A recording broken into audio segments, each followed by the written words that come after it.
Welcome to Truths, the podcast where love for Torah, Israel, the Jewish people, and God meets fearless critical inquiry. Through powerful conversations and thought-provoking solo teachings, we explore how timeless Jewish wisdom can ignite 21st century meaning, drive personal transformation, deepen our connection to God and to one another, and inspire bold action to heal our world. Here's your host, Rabbi Dr. Levi Brackman.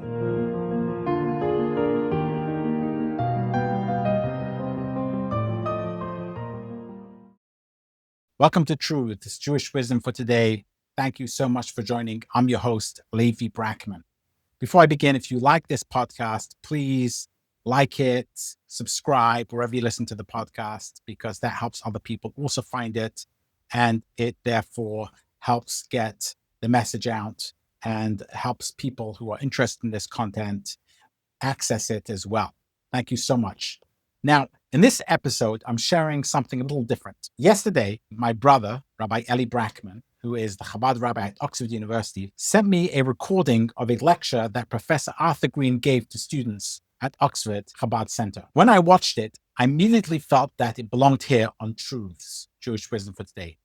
So with Eli's permission, I'm happy to bring it to you. Professor Art Green is one of the leading historians on Hasidism, and he's also a contemporary theologian who has spent more than 60 years studying and re-articulating Hasidic thought for our time. I first encountered Arthur Green's work more than 20 years ago when I was studying Hasidism in University College London, and at the School of Oriental and African Studies at the University of London, where I read his book on Rabbi Nachman called The Tormented Master. A very, very wonderful book, and I recommend that everyone who wants to understand Rabbi Nachman should go and read that book. Art Green was a student of Rabbi Abraham Joshua Heschel, and in this talk, he steps back and tells the story of Hasidism as a historian, where it came from, how it spread, how it changed, and what has been gained and lost along the way. In the lecture you're about to hear, he describes four major periods in the history of Hasidism, from the Baal Shem Tov spiritual revolution in the 18th century, through its turn into a conservative mass movement, its near destruction in modern Eastern Europe and the Holocaust, and finally its remarkable post-war rebuilding in America and Israel. Along the way, he speaks very candidly about the success and failure of Hasidism,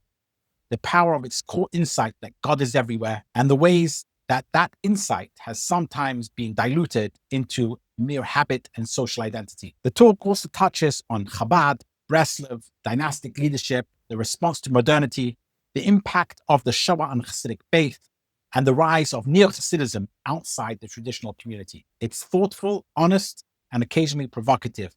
Exactly the kind of conversation that can help us think through more deeply about what living in a Jewish life might look like today. The views expressed here are Professor Green's own, but I think you'll find them stimulating and worthwhile, whether you come from a Hasidic background, a different part of the Jewish world, or are just curious about this extraordinary spiritual movement called Hasidism. With that, here's Professor Green at Oxford University on the history, success, and failure of Hasidism. I am both a historian of Hasidism and a theologian.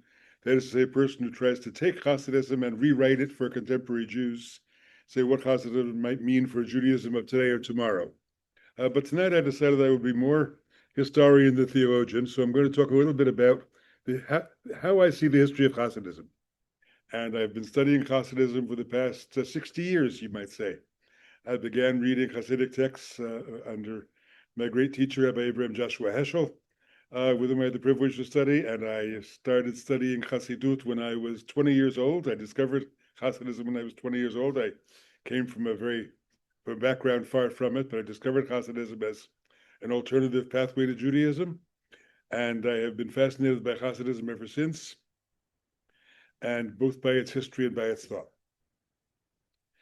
The Baal Shem Tov was a religious revolutionary. He wanted to do something very big in the history of Judaism. He asked the question, what would Judaism look like if people really took seriously the idea that God is everywhere? That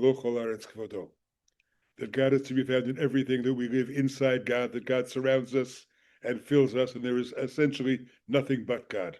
How would that change Jewish life? How would that change prayer? How would that change what Jewish learning is about, what Jewish study is about? How would it change our view of the outside world, the world around us, and the inside world, the inner life of the person? And for him, that was what it was all about. Judaism as a pathway to cultivating the inner life so that you see God everywhere and realize that you are fully absorbed in the presence of God. That's what he wanted to do. He wanted to create a cadre of people like that. He wanted to make that insight accessible to people. And Hasidism is the story of his success and his failure. The alternative title of this talk might have been Hasidism's Success and Failure. I'll say that the Hasidism is the story of his success and failure. So I want to talk first about 4 periods in the history of Hasidism. Hasidism has been around. The Baal Shem Tov died in 1760. There was not quite a Hasidic movement yet. It really began a dozen years or so afterwards. But we can take 1760 as a beginning point, the death of the Baal Shem Tov. We are now 230 years later. I won't do the math. We're a good couple hundred years, a good quarter of a century later, a quarter of a millennium later, and we ask, what's happened to this period? And I want to say Hasidic history has to be understood as divided into 4 periods. The first period you could say was the revolution that the Baal Shem Tov brought. It lasted from about 1760 until about 1810, 1815. These are what are called the first 3 generations of Hasidic leaders. The Baal Shem Tov and his contemporaries, his disciples, and their disciples. They were the ones who really created Hasidism. When the Baal Shem Tov died, we know of maybe 20 people who could be called disciples of his. We have writings from almost none of them, except for 2. Most of them were oral teachers, just like he was an oral teacher. He did not believe in writing his words down, by the way. The Baal Shem Tov insisted on teaching only orally. The story is that he once had a dream, and in the dream he sees a demon, and the demon is walking around waving a book. And he asks the demon in the dream, "What's that book?" And the demon says, "That's your book, you wrote it." And the next morning he wakes up all his students, brings them all into the Beis Medrash, and says, "Okay, who's been writing my teachings down? I told you not to write it down." And one student says, "Well, I just wanted to preserve your words for posterity." And he takes the notebook and reads it from cover to cover and says, "There's not a single word here I said." And that's the Baal Shem Tov. And the people in his generation were that way, except for 2. There was a man called Yaakov Yosef of Polonoi, who was a very learned, scholarly kind of rabbi. And it was amazing that he saw himself as a disciple of the Baal Shem Tov, because the Baal Shem Tov did not have a great Jewish education. The Baal Shem Tov professionally had been a Baal Shem, which means a kind of folk healer shaman. He had spent 10 years wandering in the mountains of the Carpathian Mountains as a kind of semi-hermit. He never went to yeshiva. He was not a Talmudist. But when people brought a biblical verse before him and said, "This is what the Torah says," he would interpret it in such a new and exciting way that people would be transformed by his little interpretations. The Toldos wrote several very learned books and contained some of his teachings within them. His other disciple was a man named Maggid of Mezritch. The Maggid is called the Maggid, the preacher of Mezritch. And he also was a writer. After the Baal Shem Tov died, I'd say there were 3 or 4 different circles of his disciples that emerged in different towns. One in Brod, one in Koretz, different towns in the Ukraine. But the one out of which Hasidism really grew was Mezritch. Most of the founders, most of the real creators of Hasidism as a movement were the disciples of the Maggid of Mezritch. And the Maggid was a very different kind of teacher than the Baal Shem Tov. The Baal Shem Tov is an ecstatic. He has visions of being in the upper worlds. He has magical dreams. He has going out of the body experiences in prayer. The Maggid is much more of a contemplative type, sort of thinking about ideas, developing them, going into deep inner places. The ecstatic, you might say, speeds up consciousness. The contemplative slows down consciousness. It's a different kind of person. But he took the Baal Shem Tov's teachings and really created a language for them, created a theology around them. He was much more of an intellectual than the Baal Shem Tov. The Baal Shem Tov is a charismatic. The Maggid is much more of an intellectual. And he had an amazing group of disciples around him, brilliant young men who came to Mezritch, who came to his place and sat at his table and studied with him for a period of several years, maybe 6, 8 years. He had this circle of students. And they went out. He died rather young. He died in 1772. And after 1772, they went out and they spread Hasidism throughout Greater Poland. Now, Poland in those days was a huge country, right? Remember, it included Lithuania, it included White Russia, it included most of the Ukraine. And so they spread Hasidism out. Some of the disciples went north to spread it toward the area around Vitebsk, close to the Lithuanian border. Some of them went westward to Galicia, which is now southern Poland. Some of them stayed in the Ukrainian area where it originally began, in Podolia and Volyn. But they spread Hasidism. And those people all wrote books. Almost all of those people wrote books. Some of them were more learned, like Shner Zalman of Ladi, the founder of Chabad, who came to the Maggid already a learned scholar. Others were not rabbis, but were preachers. And they wrote books that required a different kind of learning. They weren't learned Talmudists, but they knew legends and they knew stories and they knew moral teachings. And they wove together beautiful sermons and beautiful teachings in their various books. And those are the classic works of Hasidism today. The Moreh Naim of the Chernobler and the Kedushas Levi Yitzchak Berditchev and the Orah Meir of the Rabbi of Zhitomir. These are the classic works of Hasidism. And they were all on fire with this kind of revolutionary idea of God is everywhere. And you can find God even in the simplest acts. We can find God in learning and in studying and in eating and in drinking, just the same way. Because God is present in eating and drinking and walking, just as God is present in davening and learning. And the idea of expanding the realm of the holy so you can find God everywhere was key to what they taught. This Hasidism was very much disliked by the rabbis who was persecuted. The rabbis were afraid of these Hasidim. The rabbis said, no, Judaism is all about learning, and you people are not learned enough to call yourselves good, pious Jews. And the rabbis denounced them. They excommunicated Hasidism. They put fierce bans against the Hasidim. In 1798, they even had Shner Zalman put in jail by the Russian government. They accused him of fomenting revolution within the Jewish community, and the Tsar locked him up. And so there was a struggle between the rabbis, the rabbinate, and Hasidism for the first 40 years or so. This all changed in 1810, 1815. Why?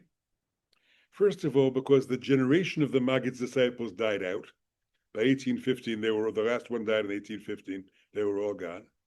But also because the rabbis and the Hasidim looked westward and saw a much more dangerous enemy on the horizon. And that was the modern world coming. By 1815, Haskalah, or modern enlightenment, Western enlightenment, had begun to penetrate the Ukrainian towns. There were a few Jews in each town who were no longer being fully observant. Reb Nachman of Bratslav moved to the city of Uman in 1810 and rented a room from a man, Rappaport, who was known to not keep Shabbos. And they said, can you rent a room in that house? The food is not kosher. That was the first beginning of the break in the wall of all Jews living in a kind of normative world of piety. I'm not saying they were all tzaddikim, don't misunderstand me. I'm not saying they were all great people. They were Jewish thieves and prostitutes and everything else. But somehow the norm of the community was entirely halachic. 1810, 1815, that begins to break down. Remember, Napoleon is coming across Europe in 1810. Remember the 1812 overture when he gets to the gates of Moscow and is defeated. Napoleon, even though he had betrayed the French Revolution, brought the ideas of the French Revolution across Europe with him. And Jews began to listen. And Jews began to question authority, question the law, question traditional way of life. And then doors began to open up for Jews in the outside world.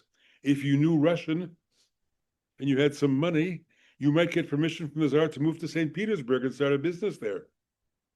And that was a very big deal. You could become wealthy in a way you couldn't become in your shtetl in the Pale. And so on and so on. Things began to break down. The rabbis and the Hasidim both saw this. And the rabbis said, these Hasidim aren't so bad after all. They still keep mitzvahs. They're still traditional Jews.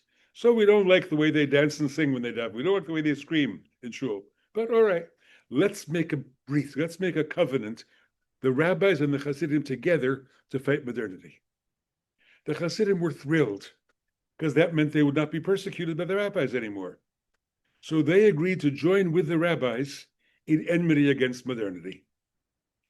That's when Hasidism was completely transformed from a revolutionary movement into a reactionary movement. Instead of speaking up against the authority of tradition and for newness and for renewal of spirit, they were speaking for defense of the tradition from any change from the outside and any diversion. There are other revolutions like that in history. Think of revolutions that start as a revolution of the left and wind up being far right. They say we never changed, just the stage moved around us, but that's what happens in history. And that's what happened to Hasidism. So Hasidism in its second period, which begins around 1815, is a very conservative kind of movement. Now, this is the great period of Hasidic conquest. Hasidism is a tremendous success story. When the Baal Shem Tov died in 1760, I said there were 20, 30 people who might have been called his disciples. By 1820, there were hundreds of thousands of Jews in Eastern Europe who called themselves Hasidim. They weren't all in a very intense spiritual life, no, but they believed in the power of the tzaddikim, of the Rebbes. They went to the Rebbes for brachas, for blessings. Most people related to Hasidism because the Hasidic Rebbe gave blessings. And you needed blessings. You had a sick child at home, you got a blessing. You couldn't make a living, your shop closed, you got a blessing. You had an illness, you got a blessing.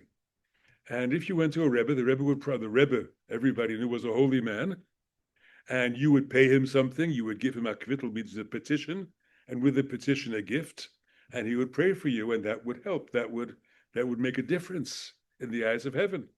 That's what popular Hasidism was on the surface.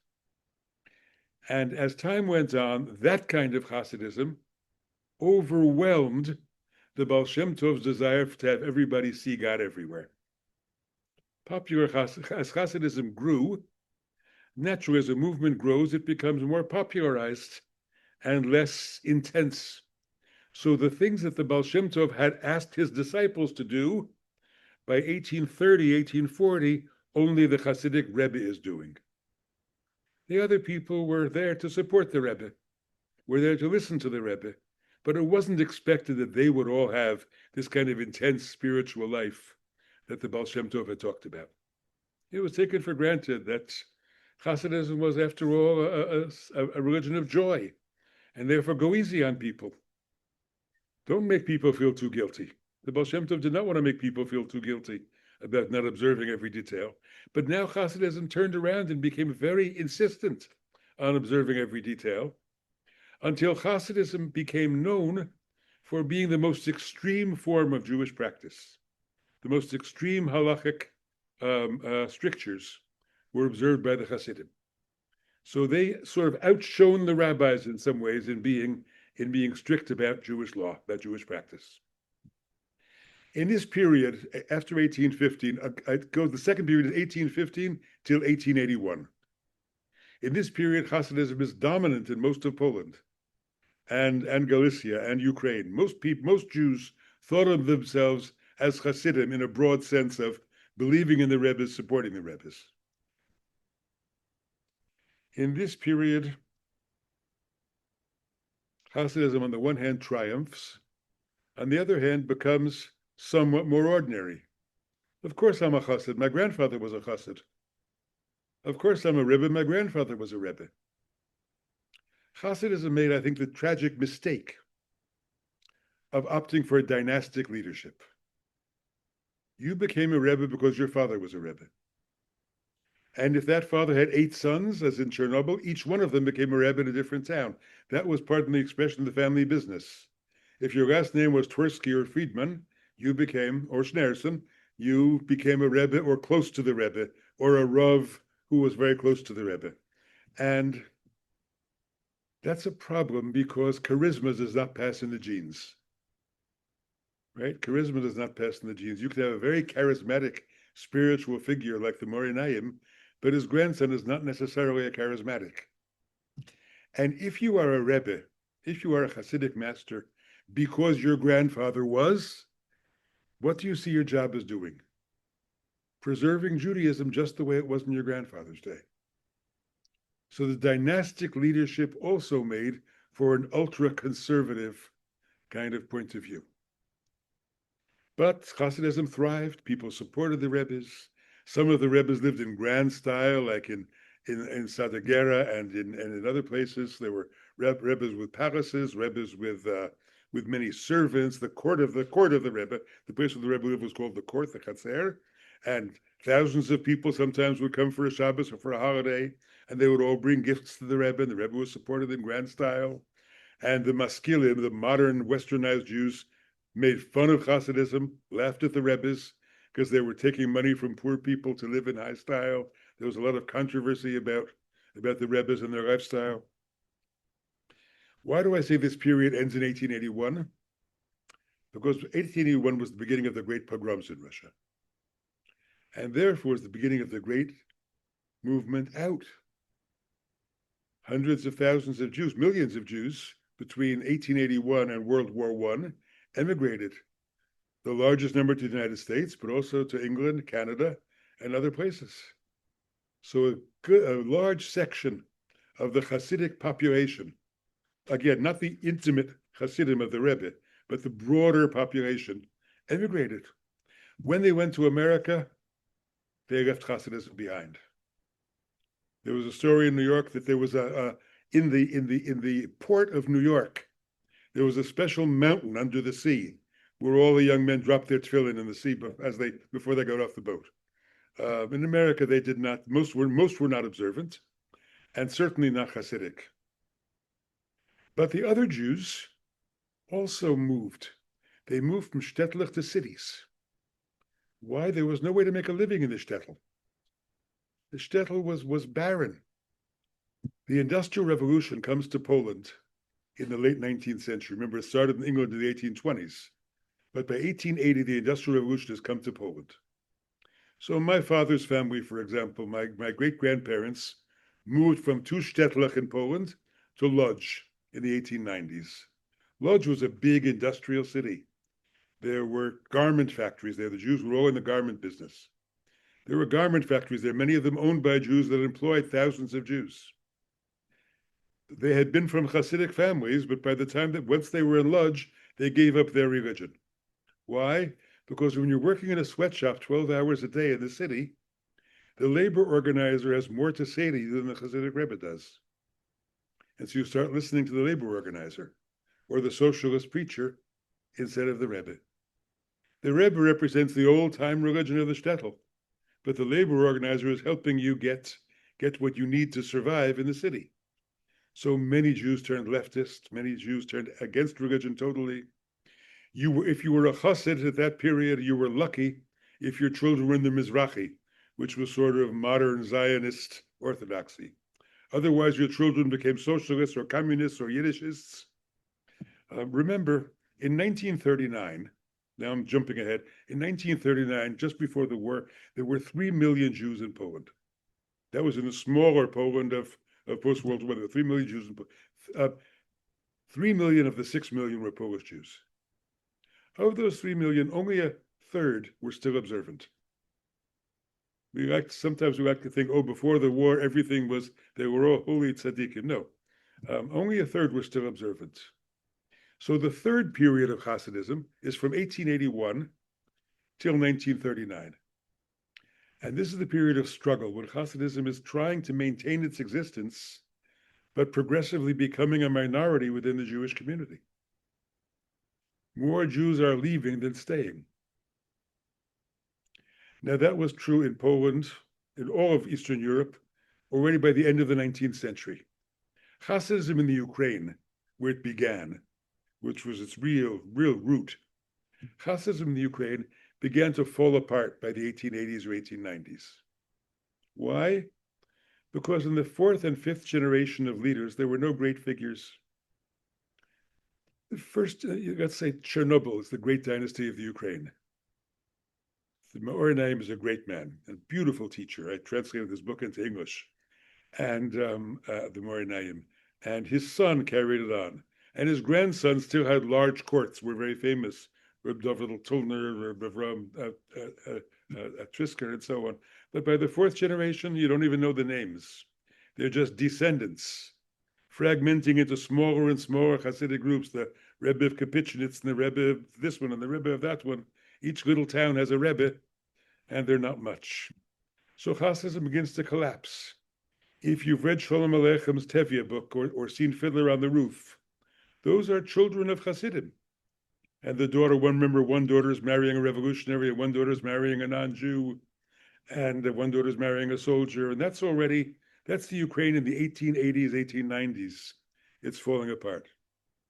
In other places, in Poland and Galicia, it's stronger. Chabad is still very strong in the north. But then World War I comes. World War I was a terrible event for Hasidism because the battle lines were right in the center of Hasidic territory. Eastern Galicia is the battle line between the Austrians and the Russians. And Eastern Poland, Belarus, is the battle line between the Germans and the Russians. So the Hasidim, a lot of them fled to the cities, fled away as far as they could get. And after the war, of course, half of the Hasidic territory is in the Soviet Union.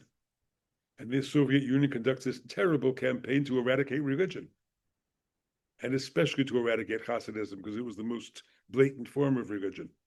If Judaism survived in the Soviet Union for 50 years, it was only because of Chabad and the tremendous dedication of some Chabadniks who gave their lives, sat in prison for years and so on, for terrible crimes like educating children or circumcisions or baking matzahs and so on. But that was the last Judaism was left in Russia, was that of a small, tenacious Chabad community. The rest all fell apart. They ran away, or the children gave it up. We are amazed to meet Soviet Jews who came out of Russia in the 1980s, grandchildren or great-grandchildren of Hasidim from the Ukraine, who knew nothing of Judaism. It had just been completely wiped out by the Soviet forcing and by Jews' desire to assimilate and get ahead also. You had to stop going to synagogue, even stop your father from going to synagogue if you wanted to go to college, for example, in the Soviet Union. And so it was gone. It disappeared.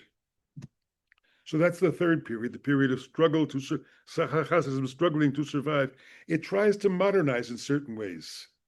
The Hasidim were completely against newspapers in the 19th century. Newspapers were terrible, but they started creating Hasidic newspapers. Hasidic yeshivas almost didn't exist in the 19th century. Hasidim learned in Beis Medrash, sat around, half learning, half telling Hasidic stories. By the early 20th century, they're Hasidic yeshivas because they see it's falling apart. They take on certain the political party. They create a political party, the Aguda. The Agudas Yisrael is a kind of combination of Hasidic Rebbes in Poland and German Orthodox rabbis to try to create a political party in the Jewish community that will support Orthodoxy. But it was a struggle that never really went anywhere. Hasidism was in steep decline until 1939. The exception was the corner between southern Poland and northeast Hungary and eastern Czechoslovakia, the area around Munkac, that far western Ukraine corner. There Hasidism remained. Satmar, those places, Satmar, Sighet, Munkac. Why? Because it was in the mountains. Nobody cared very much. People left them alone. It was the most primitive corner of Eastern Europe. And in that primitive world, they could maintain their old way of life. Modernity hadn't struck very hard in that part of Eastern Europe. So that was until 1939. Of course, from 1939 to 1945, there was nothing. Hasidism was completely destroyed in Eastern Europe. The fourth period is maybe the most interesting period, from 1945 until today, and that is the rebuilding of Hasidic life after the war. There was nothing left. They were wiped out. And the few survivors, some who had gotten to Eretz Yisrael before the war, some who had gotten to America just before the war, small number, and the survivors, people coming out of the camps. And, meeting in the DP camps and and getting married and beginning families again, and wanting their children still to be Hasidim. Not everybody. There were many Hasidim who left, who became secular after the war, who stopped believing. There are plenty. But there were also those who rebuilt. One of the treasured books, I'm a book collector, one of the treasured books in my library is a book called Sefer Baal Shem Tov, which is the teachings of the Baal Shem Tov collected. Even though he didn't write a book, they collected his sayings from all the different books and put it together. It was first published in 1938 in Lodz. Almost all the copies disappeared. My copy, the first volume, was published in Satmar, Hungary, in 1943. It's 2 volumes, 1943, on very cheap paper. Remember, Eichmann didn't start in Hungary until 44. So there was still Jewish life in Hungary in 1943. They were still printing Hebrew books. The second volume is published in Landsberg in the DP camps in 48. And that tells you something. Between volume 1 and volume 2, Eichmann came in and everybody was gone. But the survivors in 1948 in the DP camp in Landsberg published volume 2. They were ready to go forward. It's a very special book to me. And they rebuilt Hasidic life. There were 3 Rebbes who came to America: the Lubavitcher Rebbe, the Bobov Rebbe, and the Satmar Rebbe. And they helped refugees tremendously. They built communities, they rebuilt communities around themselves. Many of the people who had not been there Hasidim from before the war. Bobov was rebuilt not by Bobover Hasidim, but by stray Hungarian Hasidim whose Rebbes had been killed. And they joined Bobover, joined Satmar. Some came to Chabad. And they rebuilt those 3 big communities in America. And in Israel, they rebuilt Ger. And they created institutions, have a learning establishment far, far better than anything they had in 1939. Much more loyalty from their children than they had in the 1930s. In the 1930s, their children were still drifting away. Now, most of the children stay. There are some who, of course, who leave, but most of the children stay, and each one of them has 10 kids and 10 kids and 10 kids. And the Hasidic communities increase by natural growth. Of course, they have much higher birth rate than anybody else in the Jewish community. And so they become an increasingly strong part of the Jewish people today. And it's an amazing recovery. The story of the faith of the Hasidic community that was able, in the face of the Holocaust, to rebuild is a tremendous story. You can call it a kind of sort of psychological miracle, I think, that they had the strength to rebuild their lives. There's much suffering behind the mask. There's tremendous amount of intergenerational trauma passed on, but nevertheless, the rebuilding is very, very impressive. So those are the 4 periods. That's much of what one can say about history of Hasidism, understanding the changes in those 4 periods. But I want to now go back to the beginning. What was the Baal Shem Tov trying to create? As I say, his revolutionary idea was take seriously that God is everywhere, that God can be found in everything. You can serve God with joy by discovering that God is everywhere. Everything, it's a joyous, transformative discovery that God is everywhere. And that should fill you with a kind of ecstasy and desire to be present to God in everything you do, every place you go, every moment. But he didn't think everybody was going to go that way. He wanted to create a small community of such people around him. He wanted to create a chavura or a small sect or a new elite. The Jewish community was dominated by the learned elite. Who ran the Jewish community? Jewish communities were never democracies. They were never democracies. They were oligarchies, led by the learned and the wealthy. The rabbi and often his cousin or his brother, the rich businessman, were the parnasim, were the leaders of the community, and they led the community for the rest of everybody else. But it was learning that was valued in Eastern Europe. Learning was the most important thing. The Baal Shem Tov said, I want to create a group of people for whom devotion is the most important thing, for whom avodah, inner life, prayer, spirituality is the most important thing. He wanted to create a counter elite to the learned elite, an elite of devotees rather than an elite of scholars. And that's what he tried to do. And these circles around his disciples were mostly that. They never thought that most Jews in Eastern Europe would become Hasidim. Hasidism was a victim of its own success. It was a victim of its own success. Because once it began to succeed, that intense spirituality that the Baal Shem Tov was all about becomes watered down. Already among the disciples of the Maggid, we hear warnings about fake tzaddikim, about people who dress up like a tzaddik and collect money like a tzaddik, and they really don't know anything, and they're really nothing at all. Now, maybe other people call them folk tzaddikim. Maybe fake was too strong a word, but the Rebbes, the disciples of the Maggid, say that they're fakes. Rabbi Nachman of Bratslav had a terrible argument with a tzaddik called the Shpola Zeda, the old man of Shpola, whom he considered to be a total phony. And the Shpola, of course, excommunicated him and back and forth. But the popularization, there were no standards for who becomes a Rebbe. You didn't get smicha to become a Rebbe. You didn't get ordination to become a Rebbe. You became a Rebbe because you were somebody's disciple, or because people saw you do miracles, or people believed you did miracles, and you hung out a shingle and started giving brachas. And if somebody's grandchild got better after he got a bracha from you, everybody in the town learned about it, and more people would go for a bracha. So there was no court to determine who could be a Rebbe and who couldn't. So popular Hasidism made a difference. And then something happened among the disciples of the Maggid. Levi Brackman was the main proponent of it. He said, these spiritual elite people should be the leaders of the Jewish community. You can read in his books, in the Maggid's books even, tells about two kinds of tzaddikim. Some tzaddikim are tzaddikim only for themselves. They have a very intense spiritual life and they're close to God and they achieve dveikus and they have inner joy, but they don't do anything for anybody else. The better kind of tzaddik is a tzaddik for other people.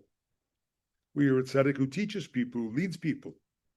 So they said it on the verse, there's a verse in Psalm 92, which we say every Shabbos, tzaddik katamar yifrach keros balvanon yizgeh.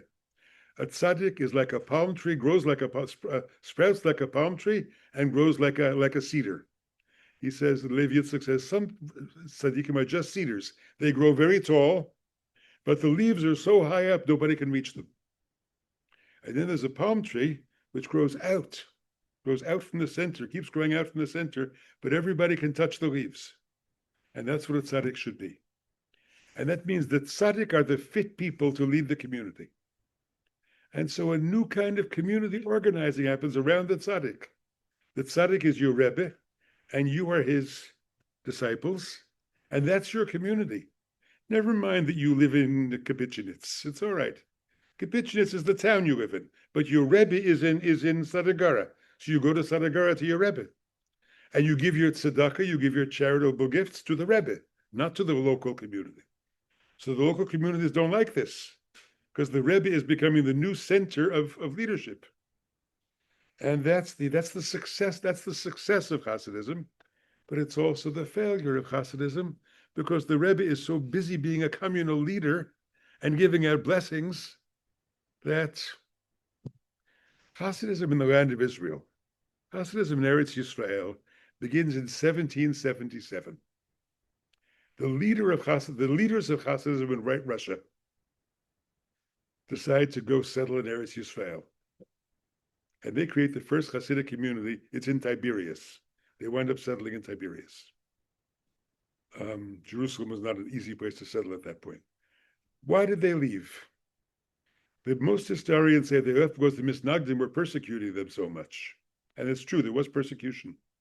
But I believe they also left because they wanted to get away from the Hasidim.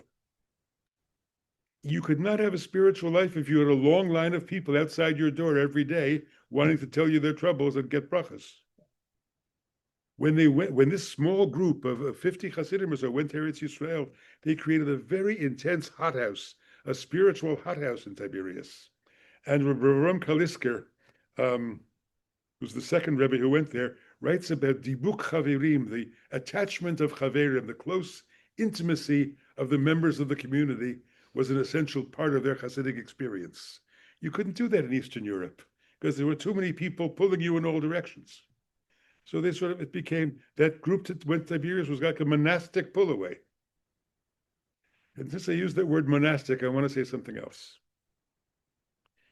Of the world's great religions, there are only two that do not have monasticism as an alternative: Judaism and Islam.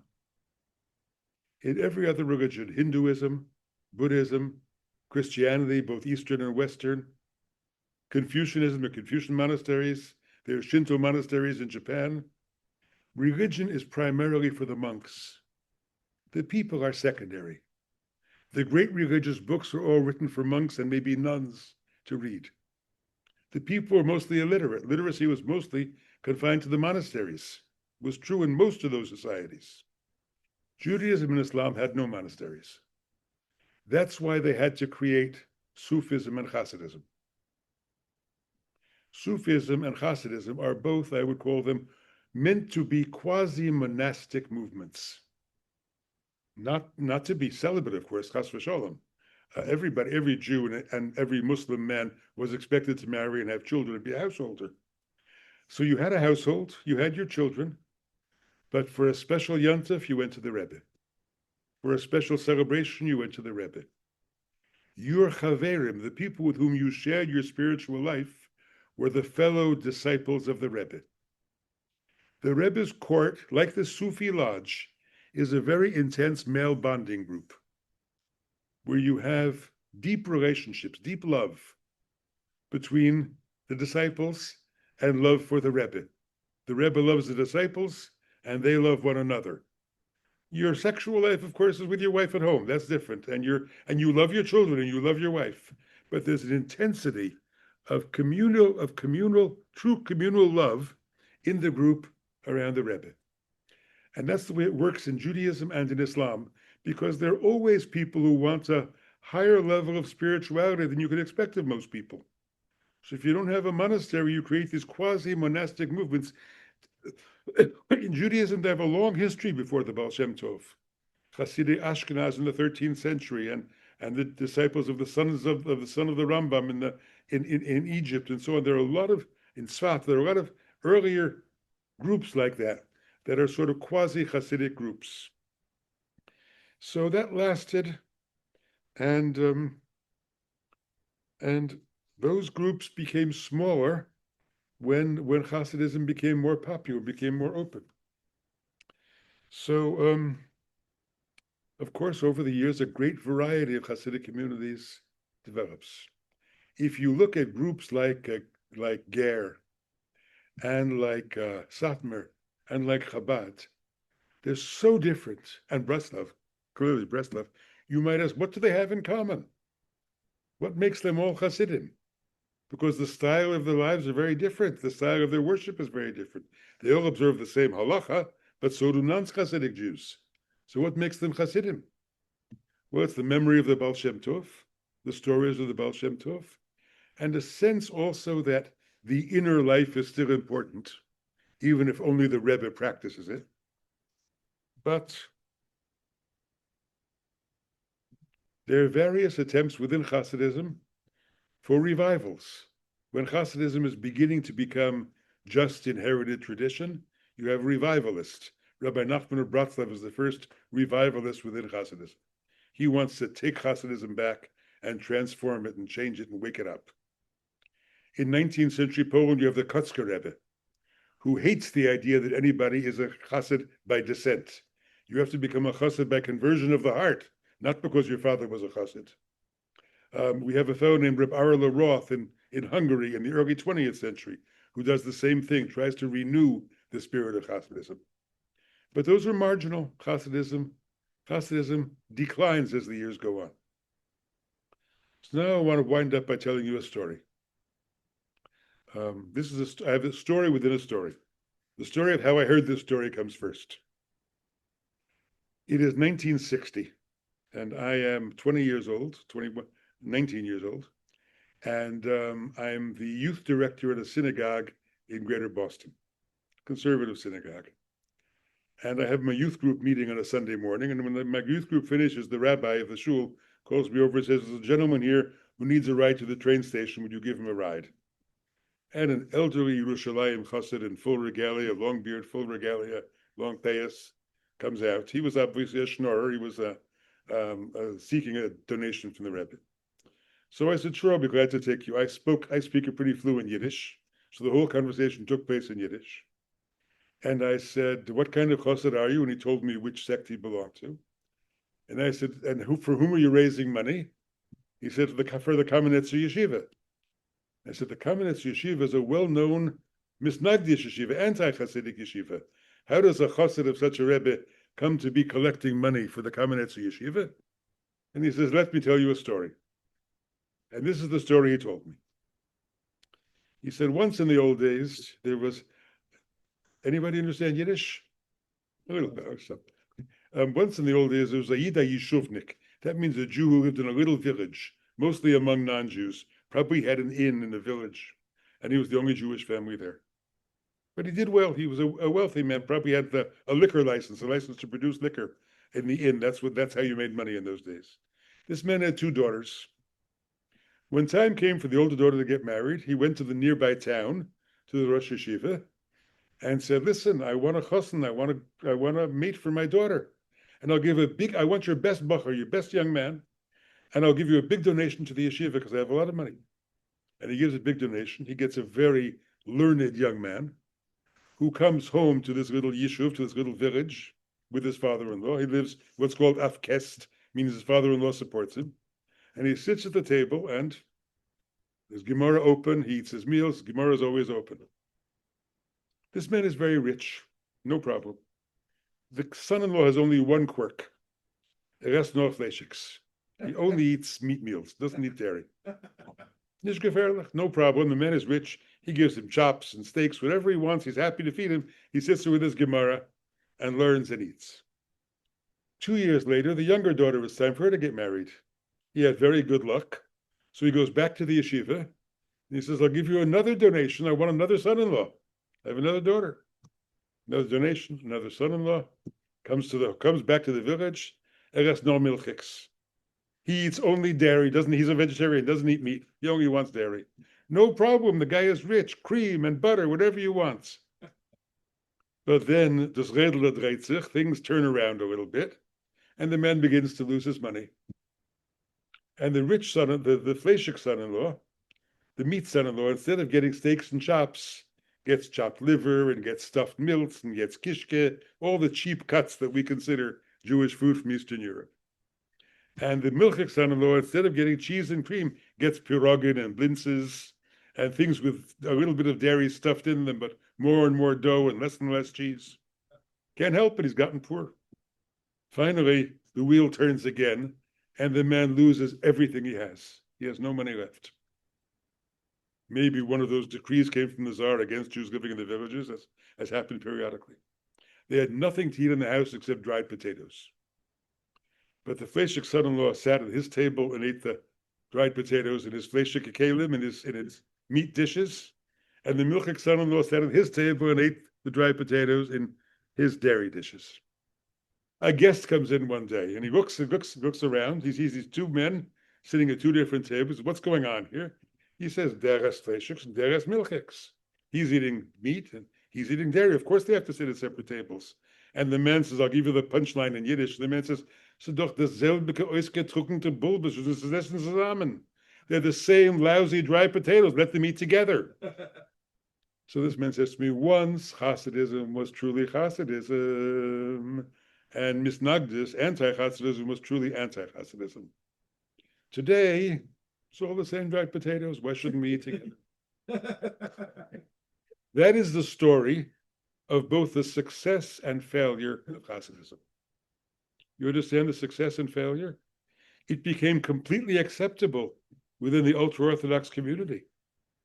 Rebbes married into great rabbinic families. They were part of the rabbinic establishment in Galicia and Hungary. You almost couldn't tell who was a Rav and who was a Rebbe.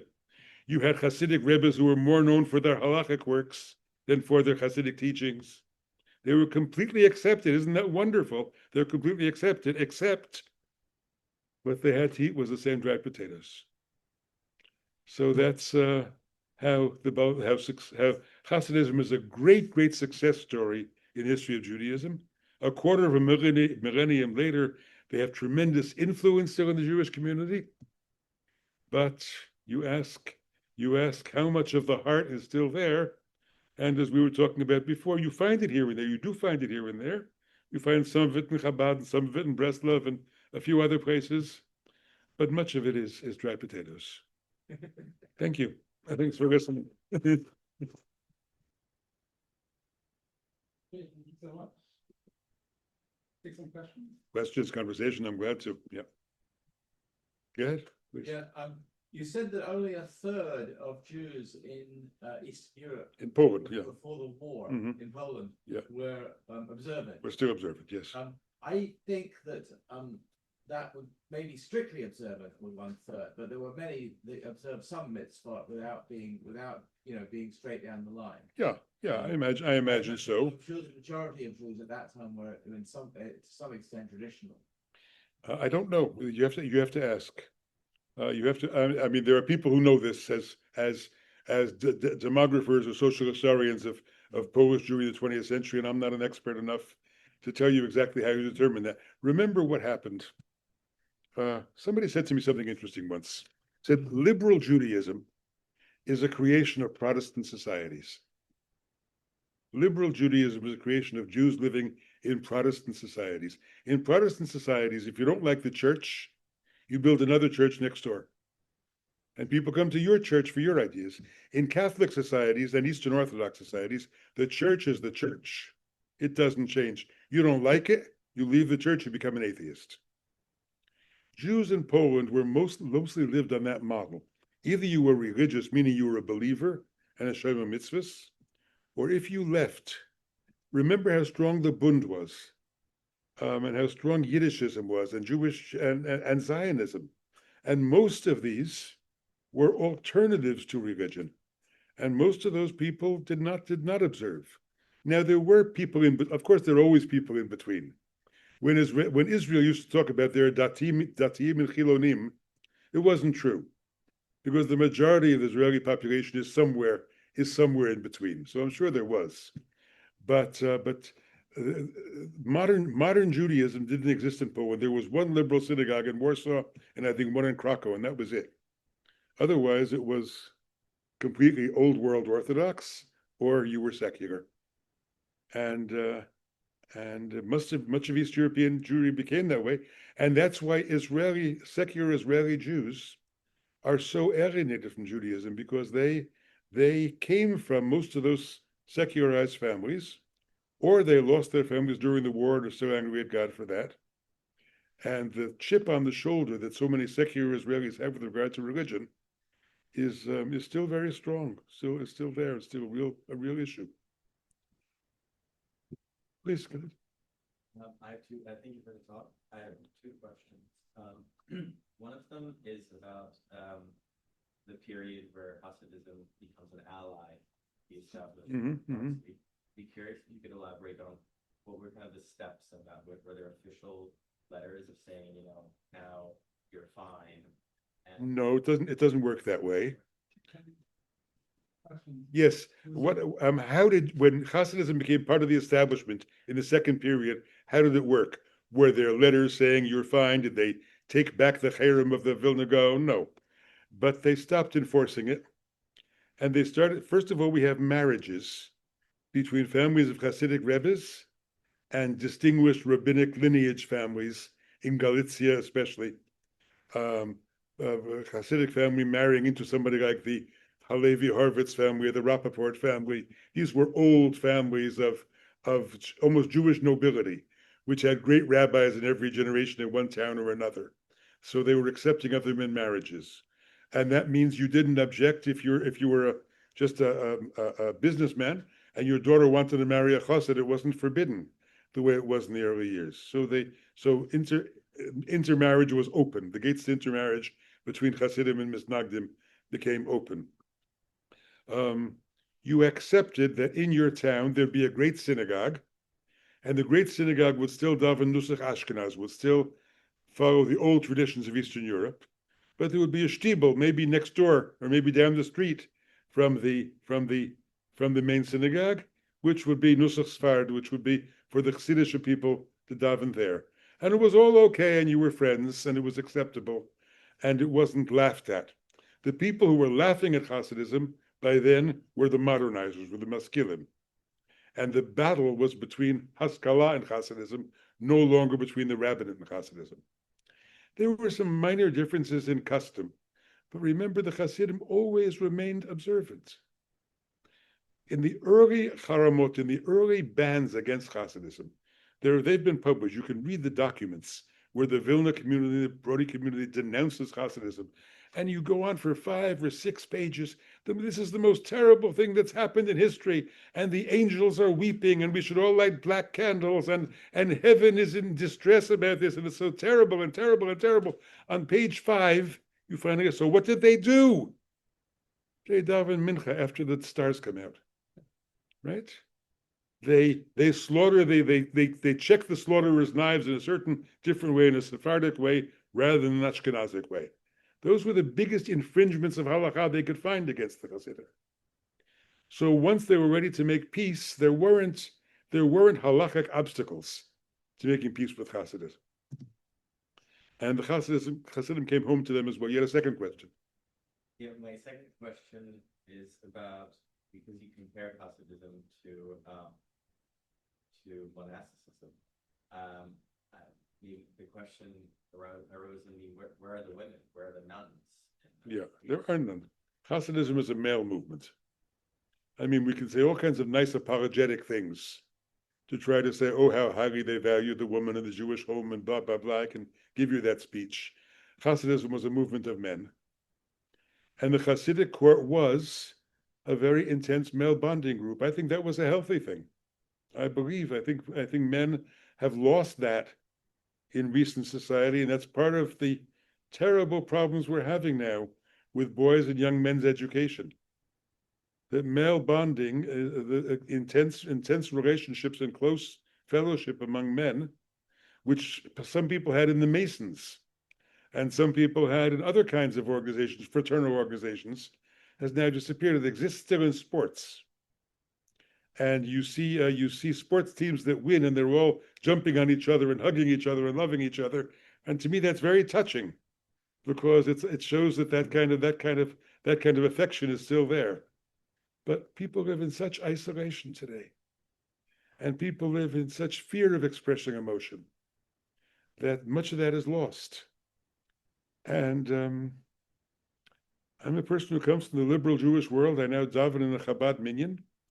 And I see in that Chabad minyan, there is also that kind of brotherhood of guys who all put their arms around each other to sing En Kol Elokeinu Adon Olam. And there is something very warm and beautiful about it, which has been lost in the modern liberal synagogue. Yeah. Thank you. Thank you for a very interesting speech. And I'm from Ukraine.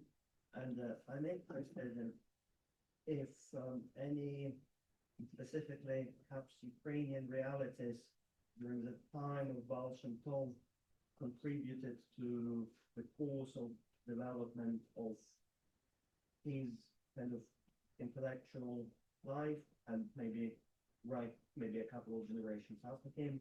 Like, I know that well, at least it is kind of, there are these legends that he was a friend of this Ukrainian so-called protector, but perhaps he was a protector, but like depending from whose side he was. Yeah. Like Alexa Dolbush, who gave him this tobacco pipe, and he was carrying it throughout his life, and so on.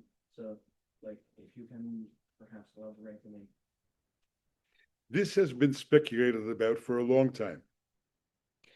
In the 1930s, there was a scholar from Sweden, I think, named Isander, who wrote a book about Hasidism, claiming that the Baal Shem Tov was influenced by some of the Russian dissenting sects in the Ukraine.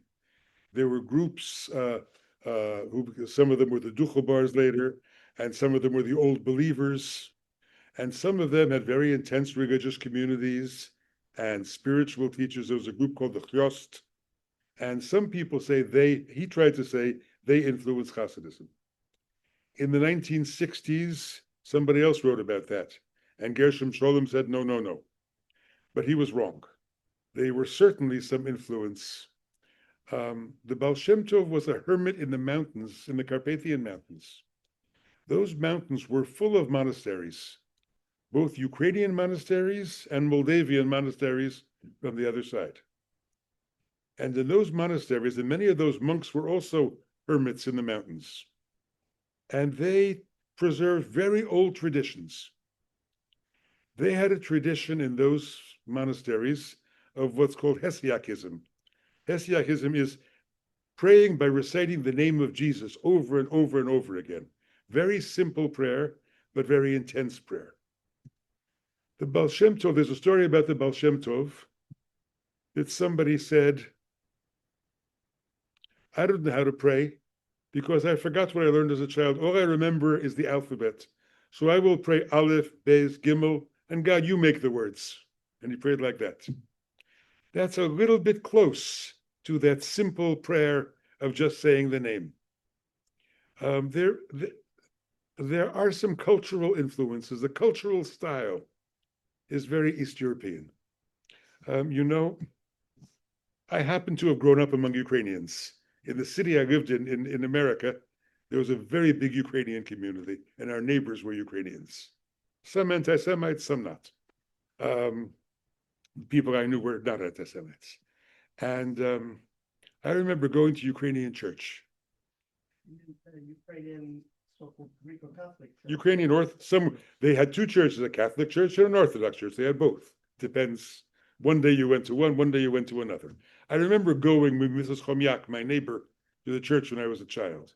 And you have this liturgy going up in front, this grand liturgy, but nobody's paying attention. Old women are going up to their favorite saint, their favorite icon, and talking to the icon. And that's the real religious life. Simple people walking around, and the style of Hasidism, completely different because it's Judaism, but in Jewish ways is somewhat parallel to that. The informal Hasidic shtibel, the informal Hasidic prayer room is a little bit like those people wandering around talking to their favorite saints. There is something of the cultural style of the Ukraine, I think, that does penetrate Hasidic life. The Hasidim would deny it, of course, but I think there is something to be seen there. Yeah. I wanted to say that I have two questions, but I forgot. Effie did it very stupid. But my second question is, you say that according to Baal Shem Tov, one is to see God everywhere in every single act of being. Mm-hmm. So, like, what kind of attempts have Hasidim done with respect to interpret, if they did it, interpret Shoah through that lens? If you know. The Shoah was a terrible, terrible crisis, of course. Terrible crisis. You face evil in that way, in that absolute way. The Satmar Hasidim, the Hungarian Hasidim, Satmar and Kloisenberg, and the Hungarians, who were the most extreme Hasidim, blamed the sins of the Jews. Zionism and Reform Judaism were what made God so angry that God destroyed Jewish life in Europe. God allowed Hitler to do it. God did not stop it because the Zionists had been so bad, trying to take Eretz Yisrael and making it a secular place and opposing religion. And the socialists had been so bad and the reform had been so bad that the Jewish sins created that. That was one branch of Hasidism. The Russian Hasidic leaders could not do that. The Lubavitcher Rebbes never said that, because they love Jews, and they even love Jews who are not observant. And they were more generous than that. And so they wound up saying the only thing they could say was the Messiah is about to come. And this was Chevlei Mashiach. These were the pains that are supposed to come in the years before Messiah. Now you have to understand, I'm going to digress a little bit. If you are a Russian Jew living through the 1920s, the 1930s, and 1940s, you have to see history through the eyes of a Jew in Russia. The Tsar is terrible. The Tsar persecutes Jews. There are pogroms. But then a worse government comes, a communist government comes, that hates religion and destroys religion, is even worse. And then on the other side, by the 1930s, there's even a worse government, the Nazis, who want to kill the Jews. How can you not believe that these are messianic times? This is the battle of Gog and Magog that the prophet Ezekiel talks about, where one wicked kingdom will destroy another wicked kingdom. And then World War II breaks out, and the World War II, if you were a Russian Jew, was a battle between Germany and Russia. Forget the Americans, forget the Japanese. It was Germany and Russia, Leningrad, Stalingrad, everything that happened was Germany and Russia. So this is the great battle of the two evil giants. And what happens after it's over? There's a Jewish state declared in 1948. How can you not believe that this is Messianic time? That's what happened. And then the previous Rebbe called for redemption immediately, and the late Lubavitcher Rebbe encouraged it, and that's where the Messianism comes from, because there's no other answer. And there were other Rebbes who just kept quiet, who couldn't say anything, who had nothing to say. But those were the directions. Either blame the modern world, the unfaithful Jews, or blame the evil of the Goyim, which is endless. That you can do, of course. Easy to do. Or say, well, it's about, redemption is about to come, and this is the suffering on the eve of redemption. That was, I don't know another alternative. Yeah. Please. Speak up, please. I think that I have been talking about the side and the failure point of the Hasidism. I'm sorry, speak more slowly. I'm not understanding you. I think they have been talking about the side point and also failure point of the Hasidism, and the concentration between the side and the failure depends on how they organize their communities. Just like the concentration power on the rabbis, and this is always like 200 years they have been passed away in the history. And for nowadays, they are still pursuing the concentration of the power on rabbis. I was wondering, this is like, if you're concentrating power on one guy, like you said, like the prism does not pass away with their descendants, like the sons will not pass the inherit. They can inherit the status of their fathers, but they cannot inherit. That's right. That's right. That's what happened. That's what happened. And to me, it's inevitable, like the great dynasties of Hasidism will be broken into smaller groups of Hasidism. Yes. And I was wondering how they just survived for 200 years with this process, because it's just like a political dynasty will break into smaller ones, and the belief will be weakened by this process. And I was wondering, between the different rabbis of the different dynasties, what's the root? Well, good. Let me give you three models that existed within Hasidism: Chabad, Chernobyl, and Breslov. In Chabad, the Rebbe insisted that only he was the Rebbe, and when he died, only one person would be the Rebbe. And there was a struggle between his son and his leading disciple, and the son won the struggle, and he became the Rebbe. And then the Tzemach Tzedek was a nephew of his or a grandson of his? A grandson. His grandson became Rebbe, and then his son and his son and his son and his son, all the way through. There was only, for a while, in the late 19th, early 20th century, there was competition. There were a couple of subsects within Chabad, but they pulled them back in, and the tradition was there was one Rebbe. And from the beginning, when the Rebbe published his book, the Tanya, which was the great success of Hasidism, it was called Sefer Shel Benonim, a book for people who are not going to be tzaddikim. He was not training people to be a tzaddik.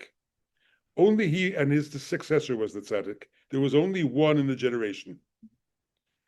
In Chernobyl, as I said, Reb Mordechai Chernobyl inherited his father. Then he had 8 sons, and each one became a Rebbe in a different town.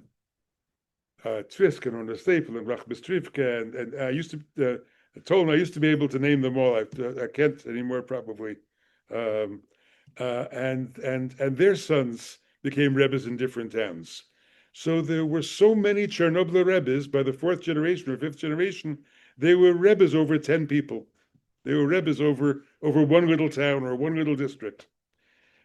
Around World War I, some of the grandchildren or great-grandchildren of the Chernobyl came to America. I remember there was a Tolner Rebbe in Philadelphia and a Tolner Rebbe in Boston. They were brothers. And another Tolner Rebbe in New York and the Rachmis Trivka Rebbe in Detroit. Each one came to a little different city and tried to reestablish a bit of Hasidism. Some succeeded more than others. Most did not succeed very well. And it fell apart because there were so many different sons, and there was no organization anymore. In Breslov, the third model is when the Rebbe died, he was the only Rebbe. There was never a Rebbe to succeed him. He had disciples who edited his works, who taught his teachings, but he was the only Rebbe. Some of them believe that someday he may come back. He may come back as the Messiah, but he was the only Rebbe. There was no Rebbe anymore. But you studied his writings. You read his stories. You told stories about him. If you were a Breslover today, you were a disciple of Rabbi Nachman of Breslov. Nobody else. He is the only Rebbe for Breslovers. Now Chabad has become a little bit like Breslov because they have no more living Rebbe. So people talk about how Chabad has moved in a Breslov direction in that sense. But those were different models. The most common model was the middle model, where the various sons and grandsons and great-grandsons all became Rebbes, the family business. And here and there, somebody sprung up who was a very good one. There were a few good people in the later generations. You look in Poland, especially Poland in the 19th century, there was a revival. The Sfas Emes, who was a very important Hasidic thinker and writer, was a Rebbe because his grandfather was a Rebbe.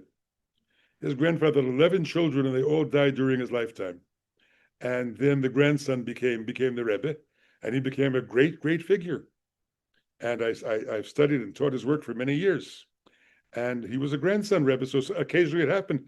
The late Lubavitcher Rebbe was one of the great spiritual figures in Judaism in the 20th century, no question. And he was a 7th generation descendant.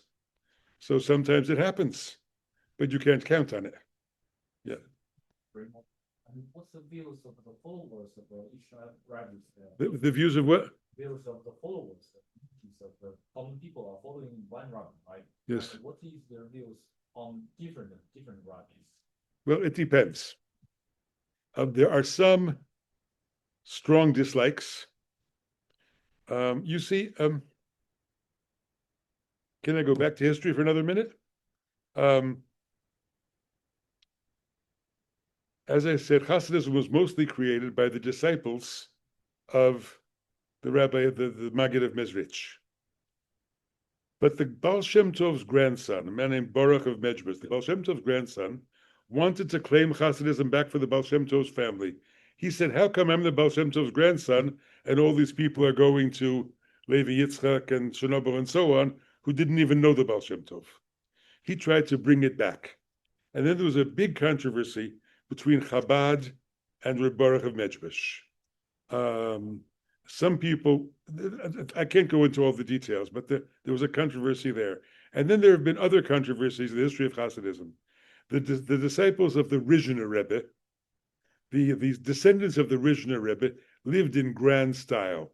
They were very wealthy tzaddikim, very wealthy Rebbes, and their supporters gave them a lot. And they had their home was a well-known palace in Sadagara and so on. The Rebbe of Tzanz in Western, this is middle 19th century, the Rebbe of Tzanz in Western Poland denounced them as being corrupt. They are living like Polish noblemen, not like tzaddikim. Their daughters are having piano lessons and French lessons like noblemen's daughters, and they're wearing fancy dresses. And how can they do that? And so the Tzanzer and the Sadager didn't intermarry for 30, 40 years. And there's still just a memory of that.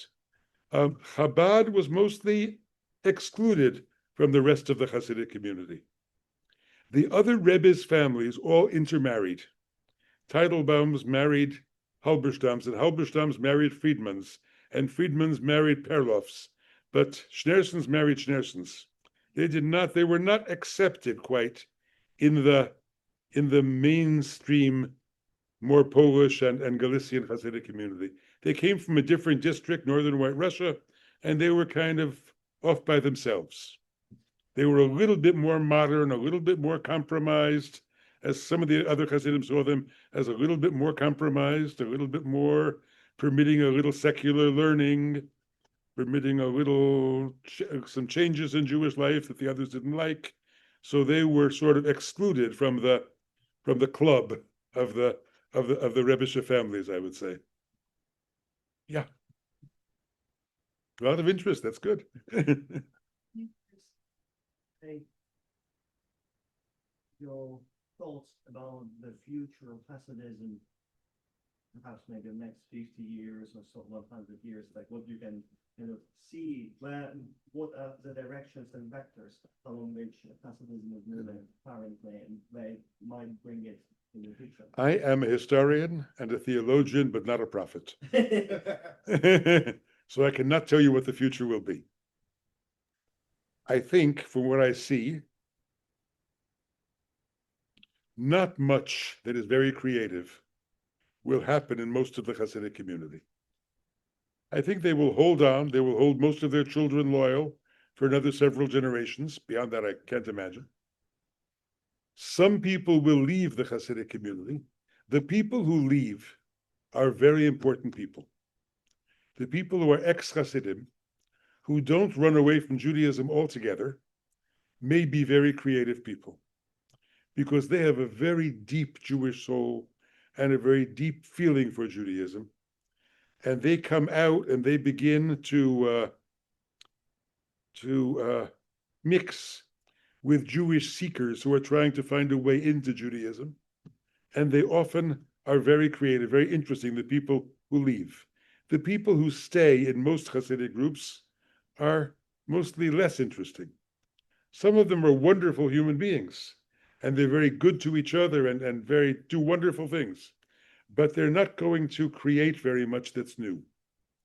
Now, Chabad and Breslov are very different than the rest of the Hasidic community because they have become outreach movements. In Breslov, very, very few of the Breslovers today are grandchildren of Breslovers. Most of them are converts. Converts from within Judaism. In Breslov, you hardly hear any Yiddish anymore because a very large number of them are North Africans or French or Russians who came recently who don't know Yiddish. So you hear in Israel, it's almost all in Hebrew. You notice that Yiddish is not there anymore in the community. In Chabad, you have a lot of Americanization. No question about it. The center is in America. You have, of course, a great break now between the Israeli Chabad and the American Chabad. The Israeli Chabad, who are much more loyal to a messianic faith that the Rebbe is Messiah, the Rebbe is Mashiach, and are quite determined about that. And the American Hasidim, who have quietly left that behind. They, God forbid, wouldn't say, no, the Rebbe isn't Mashiach, but they have quietly left it behind. I don't know where it is in England, in between Israel and America, but they have quietly left that behind. And they don't say it was a mistake, but some in private conversations say it went too far. And like the messianic belief went too far. Yeah. And where that will go in the future, I can't tell you. We don't know what Chabad will be like without a Rebbe, because it's only 25 years, 20 years since the Rebbe died, and we don't know yet. We haven't seen any great new creativity happen. We've seen a lot of growth institutionally. Chabad houses in Timbuktu and in Baluchistan and in every place you could think of. But I don't think in Pakistan they yet have Chabad houses. I don't think so. But soon to come. That's part of Pakistan, yeah. I think probably in Pakistan they are not yet there, but they are coming. But is that any new creative thinking, any new spiritual rebirth. I haven't seen it yet. I'm not saying it can't happen. I would welcome it, but I haven't seen it happening yet. And Breslov is, I don't know, disappointing to me in some ways. It is so locked up in itself that it doesn't seem to go out. So I don't see much creativity happening in the Hasidic community. Of course, let me just say a word about Neo-Hasidism. I belong to what I would call a Neo-Hasidic world, which is to say people outside the Hasidic community who learn Hasidism and inspired by Hasidism. And Neo-Hasidism has existed since the early 20th century. The main figures of the early 20th century were Martin Buber and Hillel Zeitlin. Buber, who wrote in German for a Jewish and Christian audience, Zeitlin, who wrote in Hebrew and Yiddish for an East European audience. Zeitlin was killed in the Holocaust. In the 1960s, two people revived Hasidism again, Neo-Hasidism, Zalman Schachter and Shlomo Carlebach. And they had a large following among American Jews, and Zalman Schachter created something called the Movement for Jewish Renewal, which is a kind of Hasidic style in some ways, but it became very involved in woke politics and leftist politics and so on, and I think that diminished it a little bit. So where it goes, I continue writing about Hasidism. I have students who call themselves Neo-Hasidic, but will that ever take off as a movement? Will it create something new? I don't think I will be here to tell you. But I keep writing and I keep translating Hasidic sources, and I have a sense a generation of Jews will come to discover them. And what they will do with them, I can't tell you yet. That's a good place to end, I think.